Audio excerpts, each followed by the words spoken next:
Hello, everyone. We're back with Ken Dombrowski, executive life coach and master hypnotist. And as the days get shorter and the nights get colder, we see seasonal affective disorder get a lot more prevalent. What are some things people can do to kind of handle seasonal affective disorder? Well, kind of the first thing you have to have is an understanding for what it is you're up against. The way that the mind works, and I have to say this like a dozen times a day, I'm not a doctor, I'm not a psychotherapist, I'm a life coach, hypnotist, behaviorist, that kind of thing. So I come from a different perspective. But the mind has expectations, your mind and body, expecting, especially during a summer, when we end up with these long days, lots of sunlight, which helps you feel good. We know how sunlight and darkness contrastly affect your circadian rhythm. And that's largely at play here.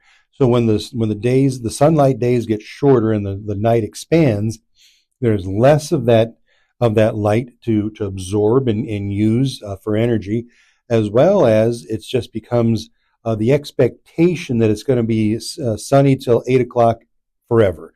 That's even though you know that consciously it's not true, but your subconscious is very, very hopeful that that's going to stay that way. And then when it doesn't, and it's subtle, what is it? Day after day is only like 1 minute difference in the sun's level. Then suddenly it creeps up on you like, oh my gosh, it's dark at only 6 p.m., where usually it'd be really bright right now. So that it becomes this reality check that happens. So what happens is after that is the sadness that comes with it, because I can't do as much with my day because the daylight's gone. Your circadian rhythm kicks in and tells you it's time to go to sleep. Right. And don't you feel sleepier during the winter months? Yeah, the second it's dark, you just feel like you're supposed to be in bed, especially because the decline feels so fast. So like going from summer where, like you said, it feels like it's daylight for forever on end almost. You're going to darkness and you're like, okay, well, all summer long, that really did trigger me to want to go to bed. And it's doing the same thing now. Mm-hmm. So there's a lot of people as they do stuff like this. If you turn on all your lights in your house, that helps, but it's very small. It's marginal because your body is really responding to the environment, not just the lighting in your house. So keeping all the lights on, like I'm actually a huge proponent of, I turn on all the lights. My wife doesn't like all the lights on. I do, but so I turn them on so we don't fall asleep at 6 p.m. So it helps, but it's minimal. What you're really absorbing is the darkness coming in through your windows. You know, the night coming in through the windows, or you drive home in the darkness after work. Things like that, it's already done. Your brain already knows it's time to hibernate. And that's what you're really up against. Coldness. Well, we live in Wisconsin, so it gets cold, it gets dark, it gets gray. So you really do want to just hibernate. Mm-hmm. What else you want to do? You want to eat? Yeah. No, you feel like you want to eat more comforting foods too, because those comfort foods help make us sedentary and make us want to rest and sleep. It doesn't make us want to get up and go do stuff. Right. So that's where we see these differences. So, well, you're a young woman, 25 years old, right? Yeah. Something like that. What do you feel? What do you find yourself and maybe even your friends, the difference between summer and winter? What do you notice? Well, I mean, because of being in the Midwest, I think the number one difference is we're done going outside. So it eliminates so many possibilities of activities you can do, because being outside is just not an option for anybody unless we hit ski season and snowboarding season. Then, of course, you have something to do again.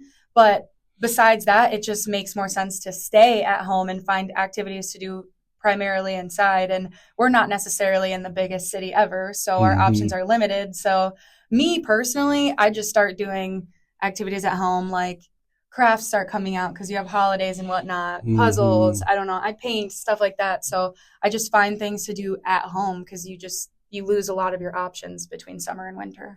Now, do you find yourself still staying awake till whatever, like midnight and things like that? I'm definitely better at falling asleep quicker in winter. But I can still stay up late. It's just like sleep probably overtakes me faster personally. But I am tired for longer. In summer, you don't really feel tired because it looks great and amazing outside. But yeah. Well, there's this calculation that happens about the amount, how many, let's just call them minutes of sunlight that you're exposed to, whether you're indoors or outdoors, it doesn't matter. Your mind and body, it knows. Right. It picks up on the stuff that's in the atmosphere. So the more light energy you absorb throughout the day, so now you can be in the middle of summer, sun goes down at 8, 8:30, 9 o'clock, maybe it's finally gone, and you're still energized until midnight. Right. Because of all the energy you've stored up throughout the day. And then, of course, winter, there's such a little bit of shorter period of light, and it's also being filtered usually through like clouds, dark and gray clouds, and just a gray atmosphere. It's not as good a quality of energy that you're going to absorb. So that's why as soon as the sun goes down, your eyes just want to slam shut. Yeah. Because it didn't get a stockpile of energy for you for the day. So we really do get energy from the sun.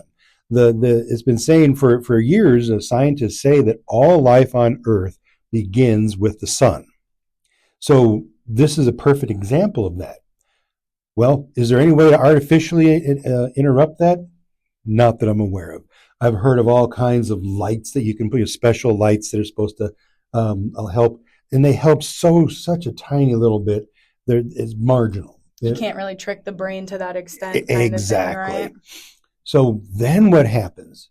The next thing, why is seasonal affective disorder or sad? People do become sad. They feel down. They get that feeling like, oh, there's something must be wrong because I don't have all the energy I just did a month ago. I'm not doing as much. I'm not as active. And then we just start feeling down. Right. And it becomes really difficult. You can do crafts, you can do puzzles, you can do all painting, do all kinds of stuff in the house, but it's just, you're really just kind of almost fighting your way through the winter. Feels like biding time, yeah. I kind of like to look at it, especially here, in a cold state like Wisconsin, where we are kind of, I look at it like hibernating through the winter to an extent. I obviously still go to work and do lots of things, but we're really stockpiling energy in that way, in a hibernation. And then as soon as summer comes, people here just explode with life. Yep. What do you notice?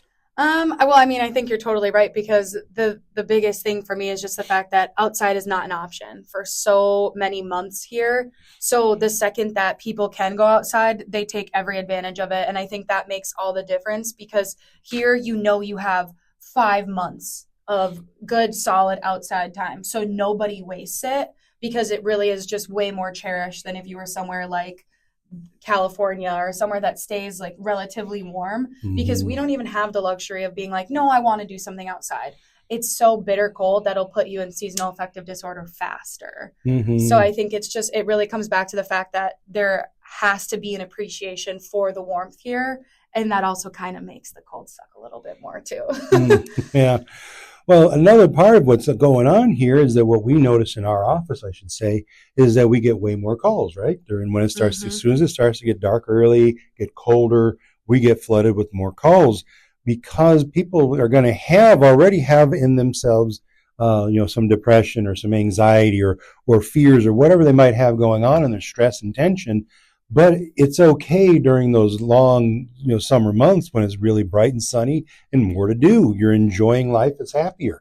But when that's taken away, you're left with only the sadness, the depression, the anxiety that you always had, and it just now comes to the surface. So people then feel like there's something really, really wrong with them. So they're calling us to come in, get sessions to try to get on top of that whole thing. And that's exactly what you should be doing. You should take these winter months for personal growth. Take a class, do sessions like with someone like us.